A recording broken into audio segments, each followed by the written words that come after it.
For working parents, as you've noticed, maternal employment is a part of modern life, but its effects that it has on children are still being debated.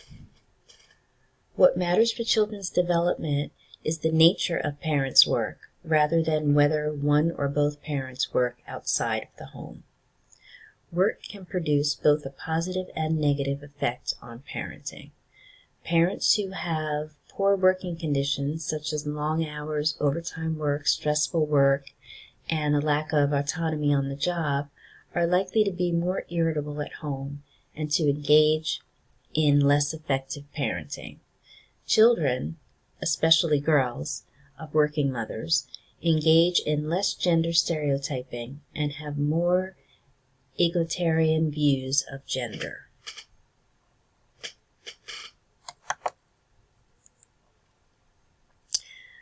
In divorced families, it's estimated that 40% of the children born to married parents in the United States will experience their parents' divorce. So that's 40%. That's an awful high number. Most researchers agree that children from divorced families show poorer adjustment than their counterparts in non-divorced families, including academic problems, externalized problems, internalized problems, to be less socially responsible, to have less competent, intimate relationships, to drop out of school, to become sexually active at an early age, to take drugs, to associate with antisocial peers, to have low esteem, and to be less securely attached as a young adult. Those who have experienced multiple divorces are even at greater risk. Parents should consider the pros and cons of staying together for the sake of the children, as each case must be considered individually. Now, I am not saying that I agree with one side or the other. I'm letting you know what research is telling us. Okay, and then finally, factors involved in the child's risk and vulnerability are the child's adjustments before the divorce, as well as the child's personality and temperament.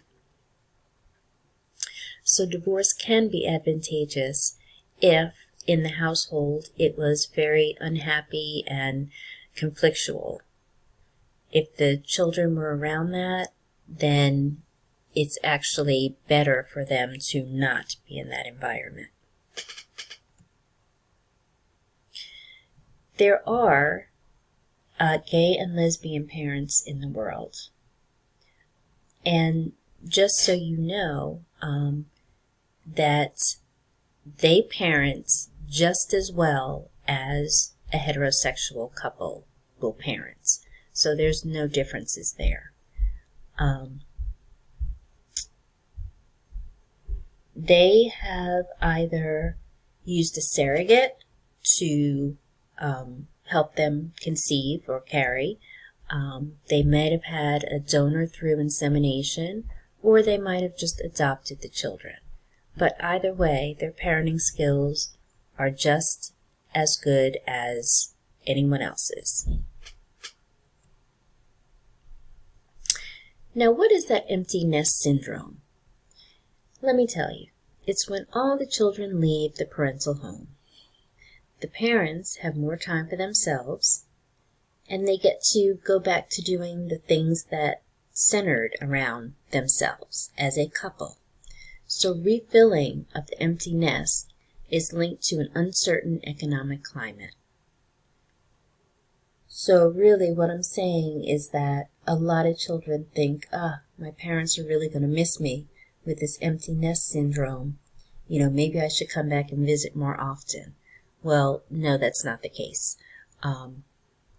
There will be a small transition time when the parents do or will need to reconnect with one another. And then after that, it's great for the children to come back and visit. But then you have those kids that we call the boomerang kids. Those are the ones that leave, they try to get their apartments and live on their own, but they say that they're coming back home because the parents need them, but it's really the other way around. The children are coming back home because they don't feel like they can make it at that point in time on their own. And many of them use the excuse that, oh, one of my parents is sick and they need me. So don't let that fool you, because your parents, even though they may be getting older, they don't necessarily need you. Sometimes it's nice to not have the kids come back unless they're visiting. And other times, it can be helpful to have them come back into the home. As long as they are being responsible and that they don't expect to play that same role of the adolescent in the house where mom's going to do all the shopping and cooking and cleaning and washing their clothes while the child just hangs out and does whatever he or she feels like it. And finally, you have the sandwich, squeezed, or overload generation. Those are the middle-aged adults. Isn't it funny how you just kind of put them in that squeezed category? So they have responsibilities to adolescent and young adult children, as well as their aging parents.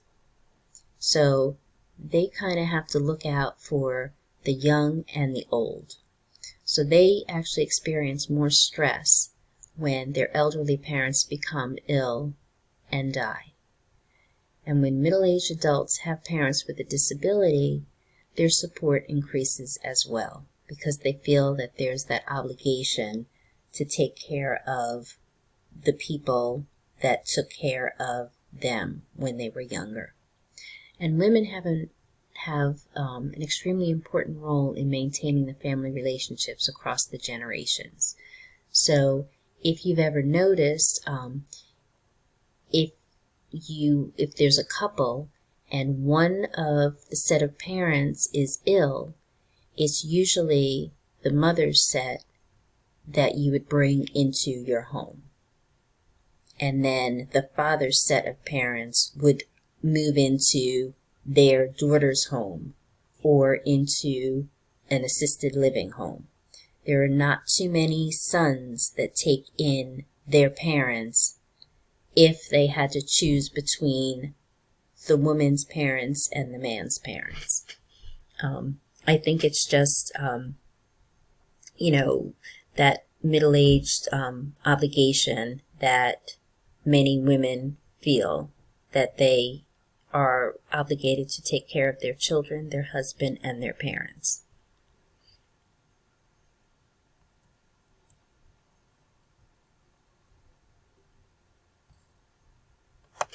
And this takes me to sibling relationships and birth order. Just a little bit of information about that.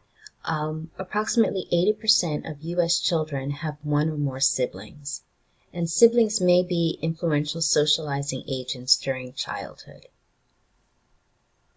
So when you have a sibling interaction, it can involve conflict, but it can also involve sharing and teaching and playing and providing emotional support for one another, as well as establishing communication. There have been studies linking the birth order of the child to favoritism. Now, there was a study that found that 65% of mothers and 70% of fathers showed favoritism towards one sibling. Favoritism is linked to lower self-esteem and sadness in the less favored sibling. High levels of sibling conflict and low levels of sibling warmth can be detrimental to adolescent development. So when it comes to birth order, birth order has been linked to the development of certain personality characteristics. Firstborn children are more adult-oriented, helpful, conforming, self-controlled, and tend to be high achievers. However, they also have more guilt, anxiety, and difficulty in coping with stressful situations. When such birth order differences are reported, they're often small. The only child is also more likely to be a high achiever and display the desirable personality. Now, as much as we hate to say it, but we do interact with our children differently. So parental variations in the interactions with children are always pointed to in explaining birth order differences. In itself, birth order is not a good predictor of behavior, but the similarities described are thought to be the result of interactions with parents and siblings associated with the unique experiences of being in a particular position in the family.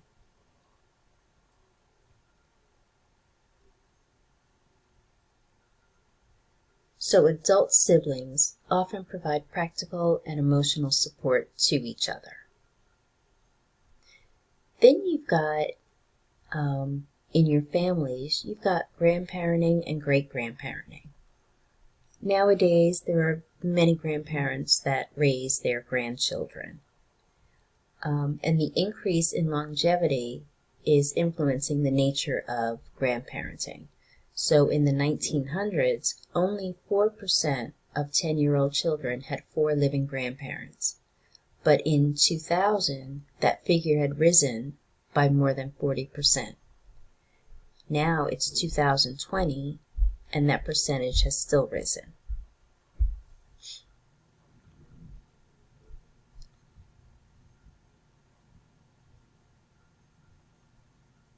Now, what are intergenerational relationships? Those are the relationships that you have between your great-grandparent, your grandparent, your parent, yourself, and your children. So family is important to most children, to most people, and connections between generations play important roles in the development throughout your lifespan.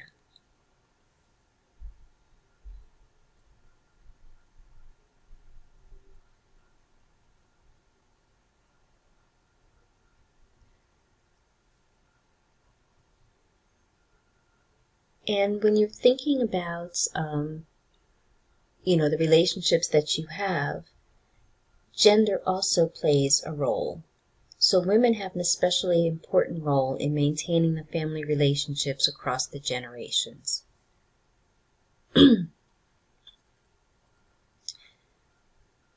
Their relationships across the generations are typically closer than other family bonds.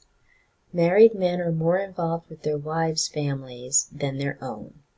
And a recent study revealed that mothers' intergenerational ties were more influential for grandparent-grandchild relationships than their fathers were.